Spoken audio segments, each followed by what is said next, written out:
Here are some things you'll never catch me doing as a crocheter for over 10 years. I'm sorry, but you will never catch me making a gauge swatch, even if it's for a pattern that's for an article of clothing, even if it needs to be fitted properly on me in some way, I will not make a gauge swatch. I'm sorry, I just don't have time for that. It's boring, I don't want to do it. I would rather just wing it, make the entire project, and then have it not fit me in the end than make a gauge swatch. And I'm not being sarcastic, I would legitimately rather do that and just chalk it up to a failure than make a gauge swatch. You will never catch me making socks with crochet. I'm sorry, I don't think socks look good in crochet unless you do like the tiniest hook and thinnest yarn possible. I just don't think crochet is meant for socks. I think that should be saved for knitting. So you will never catch me making socks or slippers or anything. Lastly, you will never catch me being snotty about budget yarn, because that's literally what I grew up using when I started crocheting when I was 15, and all I could afford was the super cheap Red Heart Super Saver, super cheap acrylic. I don't think there's anything wrong with acrylic. There is nothing wrong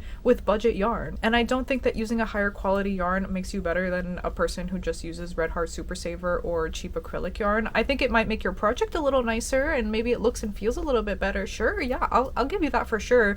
Nothing against the high quality yarn, and trust me, I have spent my fair share of money on high quality yarn and like really nice materials and like alpaca and sheep wool yarn. It's very pretty. I love it so much. But I will not put down the budget acrylic in favor of these high quality yarns, okay? Literally to this day, I use yarn from the dollar store. There's nothing wrong with it. And if that's what you can afford, that's what you can afford. If that's what you prefer, that's what you prefer. And at the end of the day, whether I'm using Red Heart Super Saver or the most beautiful, stunning local yarn store hand-dyed alpaca yarn, I'm still not making a gauge swatch.